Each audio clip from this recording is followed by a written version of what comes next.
नमस्कार दोस्तों, आज हम आपको बताएंगे जो अपना मिल्कमैन सॉफ्टवेयर में डायरी जो अपना सॉफ्टवेयर है उसमें अपना 10 दिन का हिसाब या 15 दिन की बिल प्रणाली, ठीक है जी, आप कैसे बना सकते हो। दोनों वैसे चीज़ें एक ही है, बोल अलग अलग देते हैं। जब आप इसमें क्या होता है कि आप जिनको नहीं पता ये क्या सिस्टम होता है कि जैसे आप अपने फार्मर से, किसान भाई से अपने दूध खरीद रहे हो, उसको आप 1 सप्ताह के बाद, 2 सप्ताह के बाद, 3 सप्ताह के बाद आप पैसे देने हैं, तो उसके आप लेजर अकाउंट में बैलेंस ना जाए, आपको एक साथ ही दिखा दे कि इतने जो इसके 10 दिन के हैं इतने पैसे हो गए, आप टोटल एक बार में उसको पैसे दे दो। ठीक है जी, वो सिस्टम अपने सॉफ्टवेयर में कैसे मैनेज करना है कि आप दूध खरीदते रहो, उसके बाद अपने 10 दिन के बाद जाकर उसके साथ हिसाब किताब किया कि हाँ भाई तेरा इतना दूध आया था, ये करके तेरे इतने पैसे हो गए और तू हमारे से इतना सामान खरीद के लेके गया था। ठीक है जी, इस तरह से। तो सबसे पहले क्या है जी, अपना ये मिल्कमैन सॉफ्टवेयर है। अगर आपके पास ये अपना मिल्कमैन सॉफ्टवेयर इंस्टॉल नहीं है तो ऊपर आपको आई बटन पे शो हो रहा होगा कि अपने सॉफ्टवेयर कैसे इंस्टॉल करना है। उस पर आप क्लिक करके आप वीडियो चेक करिए, आपको पता लग जाए कि सॉफ्टवेयर आपने कैसे इंस्टॉल करना है। ठीक है जी, इसका जो सॉफ्टवेयर का लॉगिन हमने कर लिया जी, डबल क्लिक करके बन ही इसका यूज़र नेम है और बन ही पासवर्ड है। ठीक है जी, सॉफ्टवेयर शुरू होने से सबसे पहले आपने स्टॉक में जाना है जी। ये हमारी 2 साइड बनी हुई, एक मिल्क की एक स्टॉक की। ठीक है, स्टॉक में जाके आपने सेटिंग में जाना है और ये सबसे पहले 10 दिन का हिसाब बनाने के लिए ये आपकी टिक लगी होनी चाहिए, post milk purchase entry into ledger at the making of bill after 10 days. ठीक है जी, इसको आपने अप्लाई कर देना है जी। ठीक है जी, उसके बाद आपकी रेट लिस्ट बनी होनी चाहिए। अगर आपकी रेट लिस्ट है, ठीक है, बनी नहीं हुई है तो बना सकते हैं आप, अपने सॉफ्टवेयर में ऑलरेडी बनी हुई है, नहीं तो आप अपने यहाँ पे फार्मर अकाउंट के अकॉर्डिंग उठाते हैं तो वैसे कर सकते हैं। ठीक है जी, सबसे पहले जैसे हम परचेज में गए जी, मैंने 1 नंबर कोड डाला जी, 10 लीटर दूध ले रहे हैं, 5 फैट है, 8 SNF है। ऑटोमेटिकली सॉफ्टवेयर ने जो है रेट लिस्ट के अकॉर्डिंग रेट उठा लिया। ठीक है जी, उसके बाद जैसे अगले दिन आए 29 तारीख को, ठीक है, जय फार्मर, उसका है 15 लीटर दूध, 6 फैट है, 8 SNF है, ओके कर दिया। ऐसे करते करते 10 दिन का हमारा 10 दिन वो मतलब कि लेता रहा दूध, हम उनसे लेते रहे। तो हमने उसके लेजर के जाके चेक किया तो लेजर में हमने कैसे करके 20 तारीख से लेकर 28 तारीख तक का ओके कर दिया। तो ये देखिए, कोई भी जो आज का 27 का था, 28 का था, कोई भी बिल नहीं आया जिससे हमने परचेज़ की थी। क्यों नहीं आया? क्योंकि हमने उसका बिल जनरेट नहीं किया। तो हमें सबसे पहले क्या करना है, परचेज़ करने के बाद बिल में जाना है अपने, ये बिल ऑप्शन में। जैसे आपने 28 से लेके 28 और 29 का था, 28 से लेके आपने जहाँ पे जैसे 10 दिन का कर रहे हो, जहाँ पे आपने जैसे 30 कर लेनी है या 1 कर लेनी, कोई भी जैसे जितने अपने 10 दिन बन रहे हैं आपके। ठीक है जी, जैसे मेरे यहाँ पे 8 तारीख तक, 8-11 तक 10 दिन बन रहे हैं, ओके कर देंगे। ये आपको दिखा देगा कि ये 2 फार्मर हैं, इनका ये हिसाब हो रहा है। तो आपने जनरेट बिल पे क्लिक कर देना है। 15 दिन का ले रहे हो, जहाँ पे आज की डेटा की सबसे ऊपर वाले में, यहाँ से जितने दिन का आपने करना है, 10 दिन का करना है, 15 दिन का करना है, वो डिटेल डालेंगे। ठीक है जी, फ्रॉम से टू में okay, generate bill pay click कर देंगे। पहले ओके करेंगे डिलीट सेलेक्ट करके, उसके जनरेट बिल पे क्लिक करना है।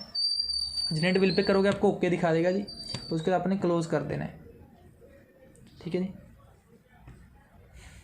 उसके बाद आपने जी बिल बुक में जाना है जी। बिल बुक में जाके आपने डेट सेलेक्ट कर लेनी है। जैसे आपका जी अपना बिल का फॉर्मेट है जी, इस तरह का आपका बिल का फॉर्मेट आ जाएगा।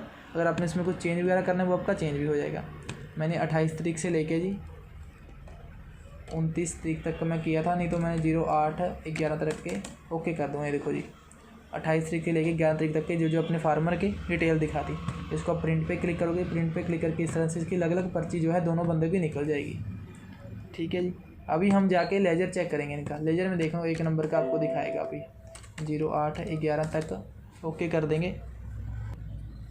ओके कर देंगे, ये देखो जी आपको दिखा देगा किसका 2 नंबर बिल था 28 तारीख का। ठीक है ना जी, इस पर डबल क्लिक करके आप ओपन करोगे तो आपको दिखा देगा कि एक 29 तारीख को परचेज़ किया, एक 28 को परचेज़ किया।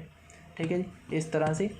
अभी क्या किसान भाई क्या बोलते हैं, जिनको पता नहीं होता है कि सर हाँ जी हमारा लेजर में जा नहीं रहा है, बैलेंस दिखा क्यों नहीं रहा है। तो अगर आप सॉफ्टवेयर चलाते हो ना सबसे पहले, तो आप सॉफ्टवेयर में वहाँ पे अनटिक कर दीजिए। जो आपकी ये स्टॉक की सेटिंग है ना, अगर आप 10 दिन का हिसाब नहीं बनाना चाहते हो तो आपके यहाँ पे एक टिक लगी होती है, उसको अनटिक कर दो आप। उसमें क्या है कि आपका इधर एंट्री आपके लेजर में शो हो जाएगी। अगर आपकी टिक लगी हुई है तो आपको पहले बिल बनाना पड़ेगा, उसके बाद आपका लेजर में आएगा। ठीक है जी, तो ये अपना बिल सिस्टम होता है जी। आप इसको चला के देखिए सॉफ्टवेयर को। ठीक है जी, काफ़ी अच्छा सॉफ्टवेयर है। अगर सॉफ्टवेयर चलाने में आपको कोई दिक्कत होती है तो आप कभी भी कॉल कर सकते हो आपके स्क्रीन के दिए गए नंबर पे। आपने भी उनसे दूध परचेज कर लिया तो अभी आपने उनको पैसे देने हैं, तो क्या बंदे बोलते हैं कि सर नहीं आप हमें पैसे मत दो, हमें अपना जो है हमें फीड दे दो या दही वगैरह कुछ भी दे दो। तो आप यहाँ पे आइटम में जाके पहले आप अपनी बना सकते हो। जैसे फीड बना लिया जी। अगर आपको आइटम बनाना वगैरह नहीं आते तो हमें इस पर पहले वीडियो भी बनी हुई है, उस पर आप जाके चेक कर सकते हो। आई बटन में नहीं तो आपको शो हो रहा होगा जी। ठीक है, 1300 का सेल करते हैं, 1100 में खरीदते हैं। सेव करके ओके कर दिया। अभी हमने सेल पे गए जी, भाई हमने फार्मर को फीड बेच दी जी, ठीक है जी। एक क्वांटिटी सेव कर दिया, ओके कर दिया जी। जैसे ये अपनी एंट्री पास कर दी सेल की जी, उसके बाद आपने क्लोज़ कर देना है। आपने यहाँ पे मिल्क में आके उसका लेजर चेक करना है। जैसे 1 नंबर 28 तारीख से लेके 03/11 ओके कर देना जी। देखो जी 781 रुपये हमने उसके दूध के देने थे जी, 1300 रुपये का वो हमसे सामान ले गया जी। अभी हमने उससे 515 रुपये लेने हैं। डेबिट बैलेंस है जी जो उससे लेना है, क्रेडिट बैलेंस जो उसको देना है, ठीक है जी। 518 रुपये हमने उससे अभी लेने हैं। क्लोज़ कर देंगे। अभी आपने जैसे उनसे पैसे लेने हैं तो आप रिसिप्ट में जाओगे। जैसे हमारे पास वो पैसे देने आ गया, जैसे 05/12 को पैसे देने गया, बोले हाँ जी बताओ मेरे कितने पैसे हैं, 1 नंबर कोड करके। हमने बोला जी हाँ जी 518 रुपया। उसने बोल दिया जी लो। डेबिट बैलेंस का मतलब होता है हमने उससे लेने हैं पैसे, उसने हमने 200 रुपये ले लिए, ओके कर दिया जी, ठीक है जी। क्लोज़ कर देंगे। अभी आप दोबारा लेजर में जाके चेक करोगे जी, 05/01 ही कर लो जी।